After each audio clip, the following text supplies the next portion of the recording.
गेली 25 वर्ष वैद्यकीय क्षेत्रात सेवाभावी वृत्तीने कार्य करणाऱ्या व्यवसायाने डॉक्टर असूनही आपण काहीतरी देणे लागतो हा विचार सतत करून इतरांच्या मदतीसाठी नेहमीच एक पाऊल पुढे ठेवून धावून येणाऱ्या अशा या आमच्या लाडक्या डॉक्टर सुषमा सिद्ध पुजारी यांच्याविषयी अधिक माहिती आपण जाणून घेऊया त्यांच्या शब्दात. सत्रकला न्यूज इचलकरंजीच्या विशेष बुलेटिनमध्ये गोष्टी तुमच्या गप्पा आमच्या या विशेष सत्रामध्ये सर्वांचे सहर्ष स्वागत. समाजसेवेची आवड सर्वांना असते, पण समाजसेवेमध्ये काम करण्याची धडपड सुद्धा सर्वांना असते. पण आजकालचे चित्र जर पाहिलं तर समाजसेवेकडे सर्व लोक आज एक वेगळ्या प्रकारचा इन्कम सोर्स म्हणून पाहत आहेत. पण काही विशेष व्यक्ती अशा आहेत की आपल्या समाजामध्ये वावरत असताना ते स्वतःचं एक प्रोफेशन असून सुद्धा समाजाला आपण एक काहीतरी देणं लागतो म्हणून काम करत असतात. अशीच एक अभिव्यक्ती आज आपल्या इथं या चर्चेसाठी आलेल्या आहेत. डॉक्टर सुषमा पुजारी मॅडम आज आपल्या या कार्यक्रमाला उपस्थित राहिलेल्या आहेत. नमस्कार मॅडम, तुमचं मी या कार्यक्रमामध्ये स्वागत करतो. तरी तुमच्या वैयक्तिक जीवनाबद्दल थोडंफार आपल्या प्रेक्षकांना माहिती द्यावी. नमस्कार, माझे नाव डॉक्टर सुषमा अप्पासू पुजारी. मी मूळची इचलकरंजीचीच रहिवाशी आहे. माझा जन्म एका शेतकरी कुटुंबात झाला. माझं पूर्ण प्राथमिक शिक्षण हे नगरपालिकेच्या शाळेत झालेलं आहे आणि त्याचा मला अतिशय अभिमान आहे. आजकालचं युग आपण बघता. त्यानंतर गंगामाई गोविंदराव आणि मी डॉक्टर ही डिग्री पेठ वडगाव इथून घेतली. त्यानंतर मी ICU इन्चार्ज म्हणून निरामय हॉस्पिटलला 8 ते 10 वर्ष काम बघितलं आणि आता आपली स्वतःची गेली 25 वर्षापासून प्रॅक्टिस आहे.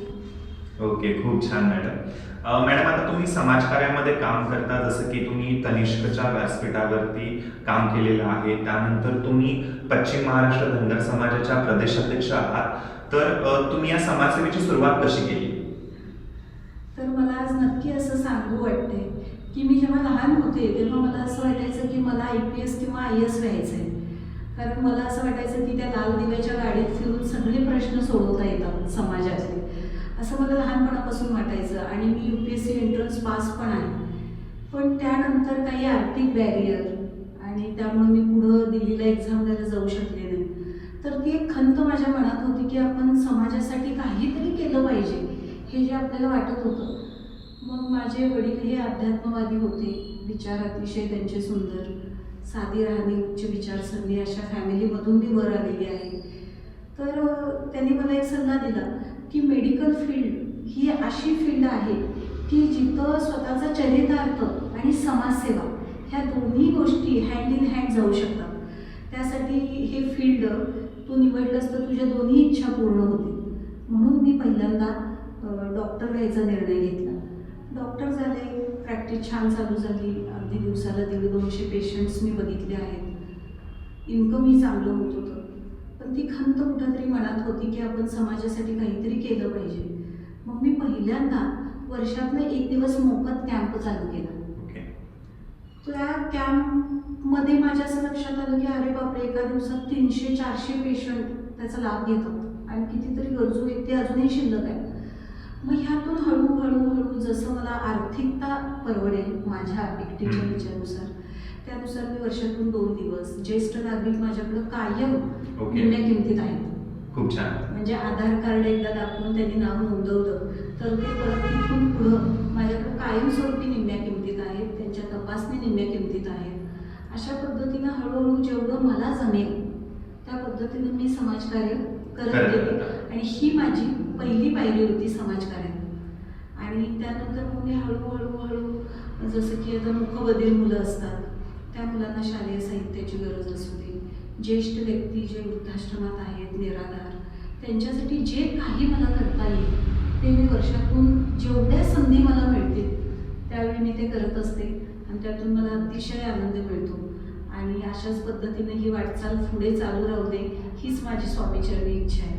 खूप छान मॅडम. पण तुमची ज्यावेळी मी प्रोफाईल हाताळत होतो त्यावेळी तुम्ही धनगर समाजाच्या पश्चिम महाराष्ट्राच्या प्रदेशाध्यक्ष आहात. प्रदेशाध्यक्ष पद काही खूप लहान नाही आहे. तिथं पण पोहोचण्यासाठी तुम्ही कोणकोणती आव्हानांना तोंड दिलेलं आहे?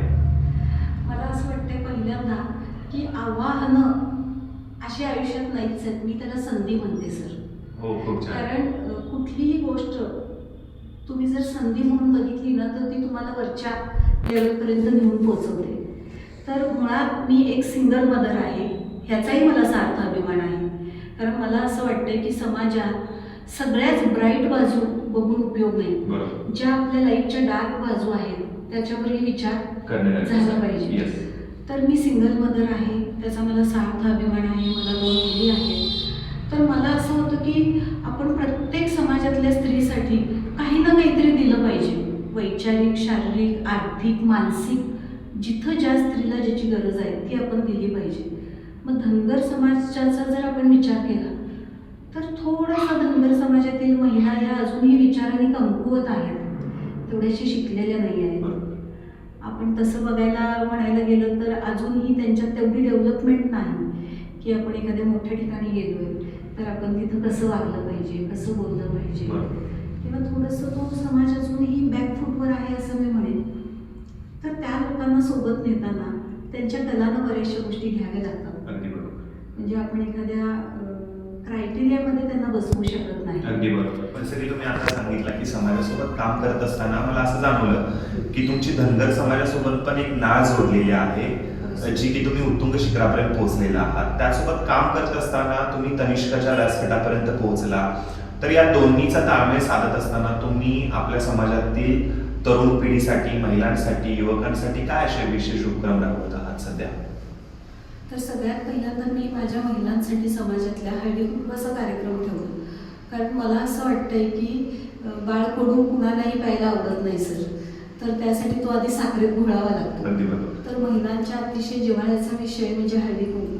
कारण महिलांना एकत्र आणणं हा सगळ्यात मोठा टास्क आहे. त्यामुळे सगळ्या महिलांनी एकत्र यावं यासाठी मी पहिल्यांदा हळदी कुंकवाचा उपक्रम राबवला. आणि त्यानंतर त्या महिलांना एकत्र आणून मग शिवण क्लास असू दे मोफत, किंवा सरकारच्या येणाऱ्या वेगवेगळ्या ज्या योजना असतात ज्या महिलांना प्रमोट करणाऱ्या असतात त्या, तरुण पिढीसाठी अनेक जॉबच्या संधी असतात, ह्याची माहिती द्यायसाठी मग मी वरचेवर त्यांच्यात राहिले, प्रयत्न केले. म्हणजे महिलांना व्यावसायिक बनवण्यासाठी सुद्धा तुम्ही प्रयत्न करत आहात. शिक्षणासोबत व्यवसायामध्ये सुद्धा अग्रेसर येणं गरजेचं आहे. तरी हे समाजकार्य करत असताना तुमच्या कायमची लक्षात राहिलेली अशी कोणती बाब आहे? हो, भरपूर इन्सिडन्स आहेत सर, पण एक इन्सिडन्स अगदी माझ्या हार्टला टच करून गेलेला आहे. तर आपल्या इथं जसं मी आता म्हटलं की ज्येष्ठ नागरिक हे कायमच निम्म्या किमतीत आहेत. ते करण्यामागंही एक पार्श्वभूमी आहे, पण ती मी आत्ता सांगत नाही आहे. तर एकदा असं झालं की माझ्या आयुष्यात एक इन्सिडन्स आला की जिथं मला मॅन पॉवरची गरज होती. आणि मी आत्ताच सांगितलं की मी सिंगल मदर आहे. तर एक आजोबा, 2-3 आजोबा माझ्या ओपडीत त्या दिवशी बसलेले होते. तर त्यांनी तो इन्सिडन्स ऐकला आणि ते इतक्या आवेगानं आत आले आणि मला म्हणायला लागले की हे बघ बाळ, तू आम्हाला गेले 10 वर्ष निम्म्या किमतीत औषधोपचार देतेस. आमच्यात देण्यासारखं काही नाही आहे, पण जर मरण आलं तर आधी आम्ही समोर उभा राहणार सगळेजण, खूप छान. आणि आम्हाला ओलांडून मग ते तुझ्यापर्यंत येणार, एवढं आम्ही नक्कीच म्हणजे हे ते शब्दच तुमच्यासाठी तुमच्या कामाची पोचपावती करू होती. शकतोय. तर तेव्हा मी विसरून गेले की 1-2 मिनिटामागं मी कुठल्या टेन्शनमध्ये होते. तर मला ती पोचपावती मिळाली की आपण जे करत असतो ना ते कुठंतरी त्याचा हिशोब हा ठेवलेला असतो, जो खूप छान. योग्य वेळी आपल्याला उपयोगाला येतो. अगदी बरोबर. तो इन्सिडन्स माझ्या आयुष्यात अविस्मरणीय आहे. मला पुढं जायसाठी त्या इन्सिडन्सनं बरीच प्रेरणा दिलेली आहे. तुम्ही असं की मॅडम तुम्ही बोलला की सिंगल मदर आहे, खूप मोठी संघर्षाची कथा असते. एक स्त्रीला खूप आव्हानं असतात वेगवेगळ्या प्रकारची. ती आई असते, आत्या असते, बहीण असते, कुणाची तरी पत्नी असते. या संघर्षातून मला असं वाटतं की चूल आणि मूल ही कन्सेप्ट कुठेतरी थोडीशी बाजूला ठेवून, सोडू नये पण थोडीशी बाजूला ठेवून स्वतःच्या अस्तित्वाची लढाई महिलांनी कशी लढली पाहिजे, त्यांना एक तुम्ही काय संदेश द्याल महिलांना? तर मला असं म्हणायचं आहे की जेव्हा एखादी स्त्री एखाद्या उंबऱ्यावरचं माप ओलांडून घरात जाते लग्नानंतर, तर तिथं असणारी फरशी म्हणत असते की तू पेरसुनी हो माझी. तिथं असणारी शेगडी चूल म्हणत असते की तू माझ्यातलं लाकूड हो. तिथं असणारा नवरा म्हणत असतो की तू माझ्या शर्टाला इस्त्री करणारी हो. मुलं म्हणत असतात की आई तू टिफिन करणारी हो. सासू म्हणत असते तू माझ्या तब्येतीची काळजी घेणारी मुलगी हो. ही सगळी नाती आपण आयुष्यभर निभवतो. म्हणजे मला असं वाटतं की ह्या कुठल्याही कसोटीतनं स्त्री ही जातेच आणि माझ्या दृष्टीनं ती 100% यशस्वी होते. फक्त एका वयानंतर मात्र कधीतरी स्वतःसाठी थोडासा वेळ हा काढलाच पाहिजे. अगदी बरोबर. ती म्हणून कधी झाली? हां, तर वैयक्तिक मी सुषमा पुजारी अशी जन्माला आलेली आहे. तर मला सगळ्या नात्यांबरोबर स्वतःचं एक नातं आहे आणि जे मला कधीतरी जगलं पाहिजे. तर ह्याचा विचार करून महिलांनी 24 तासातले 1-2 तास तरी स्वतःसाठी काढले पाहिजे.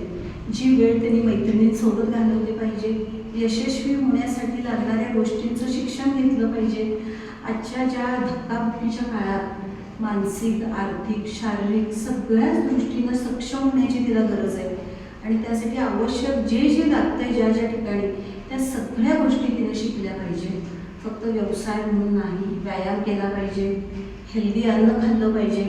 कारण घरोघरी स्त्रिया ह्या डस्टबिन असतात. मी डॉक्टर म्हणून सांगते की शिळं अन्न जर कोणाच्या पोटात जात असेल जास्तीत जास्त घरातलं स्त्रीच असते की मात्र का करायचं, नवरा एवढा राबून आणून देतो, भात फोडणी टाकून खाऊया तो मस्त लागतो, चपाती रोल करून खाऊया ती छान लागते.